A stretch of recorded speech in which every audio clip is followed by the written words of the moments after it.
So hello guys, welcome to my YouTube channel সবজি বাগান আকাশ। Guys দেখতেই পাচ্ছ আজকের আমরা আবারও একটা ভিডিও চলে এসেছি। আর আজকে দেখতে পাচ্ছ আমার পাশে আমার নুনো, মানে আমার ভাইজি আর কি। আর দেখতেই পাচ্ছ আজকের আমাদের ডাঙার এইরকম লাস্ট ভিউ, মানে আজকে আমাদের ডাঙাতে চষা হবে। আর নুনো একটু হাই করে দাও, হাই করে দাও, হাই করে দাও আর একবার।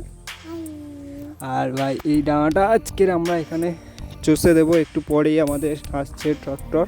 আর ট্র্যাক্টর এসেই এই ডাঙাটা পুরো চষে দেবে এবং সেই চষার ভিডিওটা যদি পারি তো আমি আপনাদের সাথে শেয়ার করব, কারণ আমি এখানে আছি একা। আর একা একা যেহেতু বুঝতে পারছো এই জায়গাগুলো, মানে উনি ট্রাক্টরটা চালাবেন আর আমাকে এই বাঁশগুলোকে ঠিকঠাক করে ধরে সরিয়ে টরিয়ে দিতে হবে। আর আজকের ওয়েদারটা তোমাদের সাথে একটু শেয়ার করি ভাই, সেই লেভেলে কিন্তু একটা ওয়েদার আছে এবং আকাশের মেঘের জন্য কিন্তু ভাই সেই লেভেলে রাখছে, তার সাথে পুরো একদম ঝলমলে রোদ্দুর। তো চলো এবারে দেখা হচ্ছে পুরো ট্র্যাক্টর চষার সময়।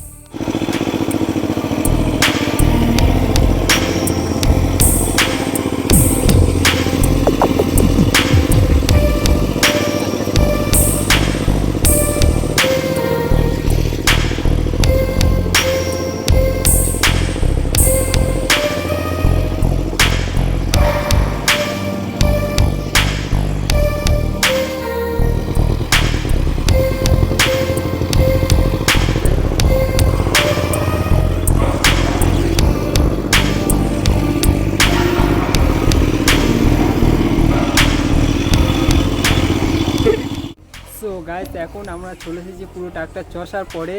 আর এখন দেখতে পাচ্ছ আমাদের জমি পুরো চষা হয়ে গেছে। তো দেখো পুরো জমিটা এখন চষা তো কমপ্লিট হলো। আর দেখতেই পাচ্ছ একদম আমরা ফার্স্ট গিয়ারে ট্রাক্টরের কোন ফালে চলেছে সেটাও বলেছি, ফার্স্ট গিয়ারে একদম দিয়ে একদম ধুলো করে দিয়েছে মাটি। তো সো মাটিও দেখো, কারণ এখানে আমরা মানে শসা গাছ এবং ঝিঙে গাছ বসানোর বাবা বলছিল। তো দেখা যাক এখানে কি গাছ বসাই। তো আজকে এই যে জায়গাটা চষা হলো, জানি না এই জায়গাটা চষার ফলে এখন তো মেঘ মেঘ করছে হালকা হালকা, আর এই সময় বৃষ্টি হলে তো একদম অবস্থা খারাপ। আর দেখতেই পাচ্ছ আজকে কিন্তু ওয়েদারটা কিন্তু সেই লেভেলের আছে, আর আকাশে মেঘের জন্য আরও বেশি ভালো লাগছে। আর কি বলবো, তো চলো আজকের ভিডিওটা যদি ভালো লাগে তাহলে লাইক কমেন্ট শেয়ার অবশ্যই করে দেবেন। আর যদি চ্যানেলটিকে সাবস্ক্রাইব করতে ইচ্ছা হয় তো একটু সাবস্ক্রাইব করে দিও। তো সবাই ভালো থাকবেন, সুস্থ থাকবেন, টাটা, গুড বাই।